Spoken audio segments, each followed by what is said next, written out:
let's talk about low-cost therapies and think of some just practical ways in which people can institute those. I don't think I have any conflict of interest. And I guess the first very simple thing is when you're choosing therapies, please use treatments that work. Now, that may sound very simple, but actually, if we look at the history of drugs and treatments that have been approved by the FDA and the EMA, only about half of them improve survival or its quality. So unfortunately, we have a lot of treatments that are largely pushed by pharmaceutical companies, which do very little to help our patients. And one of the first things for you younger people sitting mainly near the back is to try and differentiate that. And one way of trying to do that is to use one of the value systems that's been set up. And I think the easiest to use is the ESMO magnitude of clinical benefit scale. And that's already been applied to quite a number of large trials. So ESMO and ASCO and the NCCN, the guidelines there, have set up scales to assess clinical value. And there's a big difference between a statistically significant result, particularly when it applies to an endpoint that isn't meaningful, as Chris Booth will talk to in the next session, and a result that means value to your patients, that either it improves the duration or quality of survival. And if you think about it, that's all you're trying to do for your patients, no matter what type of medicine you practice. You can only help them by improving either their duration or their quality of survival. And I think we often forget that and look for things like treatment effect, response rate, and so on, which doesn't correlate very well with that endpoint. And applying the ESMO system is not very difficult. They actually have two pyramids. Basically, if you're looking at adjuvant therapy, curative therapies, then you use one system. If you're looking at non-curative palliative therapies, you use another, and you can rate them according to a numerical scale. And clearly, it's not rocket science. Those treatments that clearly show an improvement in survival or its quality are the ones that you want to use. And as I said, most approved treatments don't meet ESMO criteria for clinical value. This is another paper from Chris's group by Joey Del Paggio was the first author, asking whether contemporary randomized trials actually met these ESMO thresholds of benefit. So you're seeing a lot of results that are being pushed at ASCO, ESMO in the journals, and a lot of them don't. And in fact, they looked at these large number of clinical trials as same trials that Scott talked about. About half of them were positive for the primary time to event endpoint, but only 30% of the positive trials, so that's about 15% of all the trials, actually meet the ESMO thresholds for clinical benefit. And in fact, many of the trials weren't even designed to show a difference that was important. So when you choose treatments, ask yourself the question, we use clinical trials to judge whether treatment should be used. Ask if there is a real value to patients when you choose those treatments.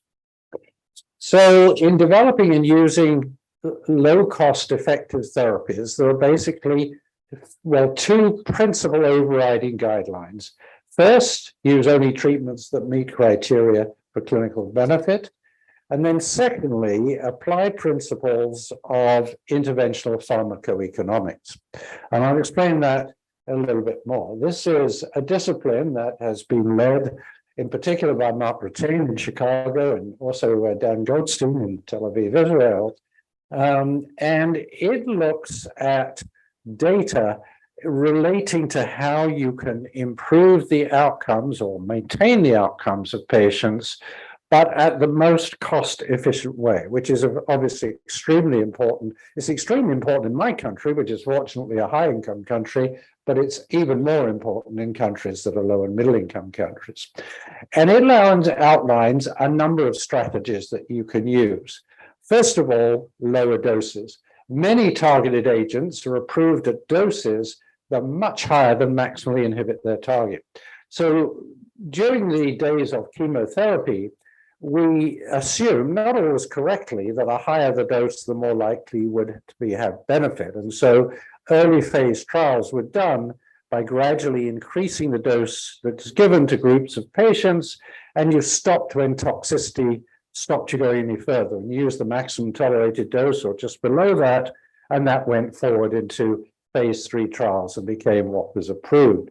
But for targeted agents, that hasn't changed much. We still do trials in that way, and so we end up with toxicity, but we may be inhibiting the target at a much, much lower dose. And immunotherapy drugs is a very good example of that, which I'll come to.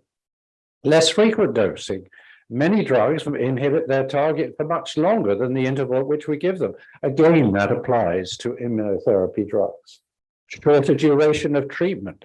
We know well, and there's a good patient-based meta-analysis, that 6 months of adjuvant trastuzumab is just as good as a year of trastuzumab, and yet in many countries we're still using a year of treatment, and all that does is increase cardiac toxicity. I'm not saying that's a terribly toxic drug, but we don't need a year, and 6 months is adequate. And there are other examples, for example, with adjuvant therapy in GI. Dose modifiers. I remember when Mark Retain earlier on wrote a paper called the $68,000 breakfast.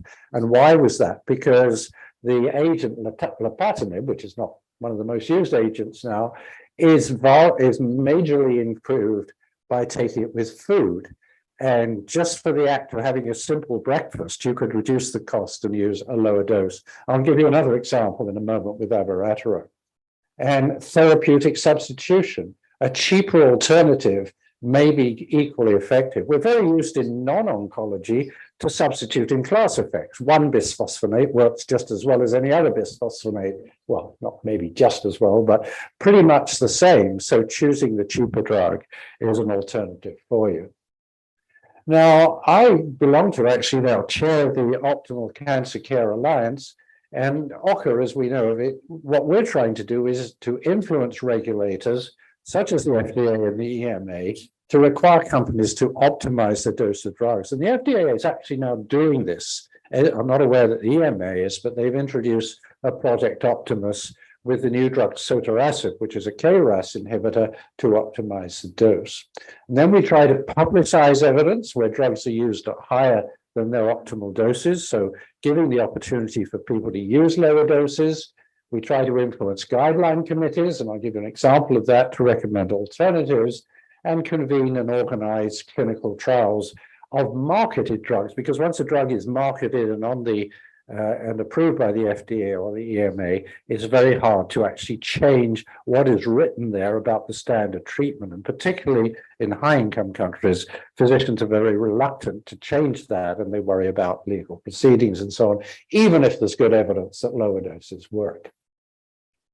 So examples of drugs that are active at less than their approved doses are some of the ones that I've written here. So PD-1 inhibitors like pembrolizumab and nivolumab, and whereas the PD-L1 inhibitors are really approved. There was no clear dose-response relationship.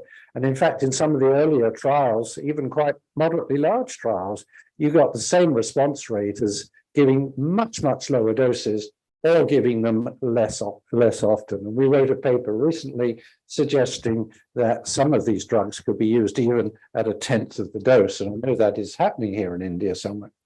Enzalutamide, apalutamide, and darolutamide. I was a prostate cancer doctor. All of those, if you look at the early phase trials, were fully active at or below half the dose that is used currently. Ibrutinib for lymphoid malignancies, palbociclib is often used at lower doses for breast cancer, lenalidomide for myeloma, and many other targeted agents are being used at much higher than the doses that showed effectiveness in earlier phase trial. Here's a paper I mentioned, written with my friend and colleague Amol Patel, who's actually in Mumbai, looking at how you might improve access to immunotherapy in low and middle income countries. And as we stated here, you can have activity of these drugs, target occupancy, so pharmacodynamic effects as well, at doses that are much, much lower than those approved by the FDA and the EMA. Doesn't prove that there's exactly the same response. There may be variation among patients, but surely it's much better when these drugs are not available to a vast majority of patients. Using them at much lower doses can clearly give you some benefit and improve access. And really, these drugs were developed by people who a Nobel Prize was given, often in part with public fund, with government funds or charity-supported research. And despite that, these drugs, except for melanoma, these drugs are not on the WHO essential drugs list. That's not because they're not effective. It's because they're not cost-effective. They're not affordable. One of my colleagues who's recently joined the staff at Princess Margaret is a Nigerian physician. He says, a vial of pembrolizumab cost my annual salary when I was a resident in Nigeria. I mean, it is obscene. It's very impressive that you guys here in India are doing low-dose immunotherapy trials. I'm aware of these two trials. The ASCO report of the 20 milligrams of nivolumab, so a tenth of the routine dose, showing that this was better than chemotherapy for palliative treatment of head and neck cancer. And I'm looking forward to the publication of that. And then the appropriate Delhi trial, which is looking again at low-dose immunotherapy with the standard of care in a variety of patients. These are incredibly important trials. And they're important, they're important here, they're important throughout lower middle income countries, but hopefully they'll also have impact in higher income countries. Potential cost savings from dose de-escalation trials. Well, here's just a sample. There are some trials going on. The REDUCE trial, which is being done in Switzerland, is a nicely designed trial that's looking at the bone agent denosumab, looking at 4 weeks versus 12 weeks. And there have been other trials with zoledronate of that. So the monthly cost per patient those are US dollars in the two arms as shown there. So the savings per patient for a year of treatment are $11,500 US. Now, these are US prices, and these drugs I know are somewhat cheaper in other parts of the world, but there is very considerable savings. Just doubling the dose intervals between administration of pembrolizumab and nivolumab from 3 to 6 weeks or 2 to 4 weeks, you save $44,000 per patient in the United States. That is more than enough to pay for the trial to evaluate whether that works. And so if we can just persuade the funders of trials to put some of that money back in to asking these questions, we can save money on the trial. And if the trial shows equivalence, we can save that for the future. We've proposed a trial that I've called dilutamide, where any of the enzalutamide, apalutamide, or darolutamide, these androgen receptor inhibitors, are used at half dose compared with full dose. Again, you see savings. Ibrutinib desperately needs lower doses and often used because of its toxicity, although the company has done an egregious thing where they now sell each of the pills, 140, 420, at the same price. So that's how, what happens. And it's up to us as oncologists to really name and shame these companies that do things like that. So here's the results of trastuzumab. This is the meta-analysis, patient-based meta-analysis of several trials of 6 months versus a year. Your 5-year-old kids could tell you those curves don't differ. Unfortunately, it doesn't seem to me that a lot of senior oncologists can tell those curves don't differ, because a lot of people are still using a year, which means to me is totally ridiculous, because all you do is increase cost and toxicity. And I know that a lot of women in India do not get trastuzumab, but at least using it for 6 months, and using 6 months of a biosimilar means that one can access that drug much more readily. Dose modification with food, abiraterone is the prime example. Standard dose is 4 pills a day. Cost in USA and Canada has come down since it is now generic, but it's still about $3,000 a month. 250 milligrams after a fatty meal gives a similar drug concentration. There's a couple of studies. The red are the concentrations fasting, the blue after a high-fat meal. And you can see that that increases the concentration. This is a log scale in the left side by some 5 to 7 times. So simply giving the drug with food makes it more available. And even if you give it fasting, the early phase trials tell you don't need that much. So you can clearly save on this thing. And then there was this small trial led in Chicago of 72 men comparing the full dose of an empty stomach, the approved dose of an empty stomach, with a quarter of the dose, the low. The primary endpoint was change in PSA at 12 weeks. But also they looked at pharmacodynamic and pharmacokinetic data. There was no significant difference. There was even a trend to a greater fall in PSA in the low dose arm. Tied to PSA with progression was the same.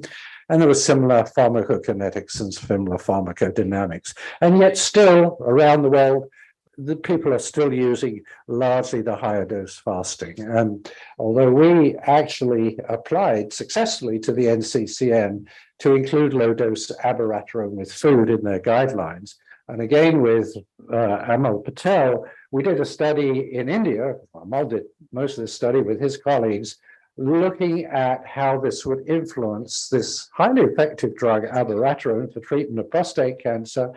Do you feel it'll improve compliance? Well, 90+% would. Of course, it improves the cost and makes it more accessible. And will you change your practice? And essentially 90% of Indian oncologists who answered this questionnaire either had or would change their practice. So this is a way of making what was an expensive drug much more accessible to patients in a low middle income country. And as an example, there are other drugs that are enhanced by food or other modifiers. Therapeutic substitution, certainly using generic drugs and biosimilars, provided there is assurance of chemical and biological identity. And I think the checks on that are now much stronger than they used to be. And certainly in India and Bangladesh, a lot of generic drugs are made. They're widely used in the West, in the United States, Canada, UK,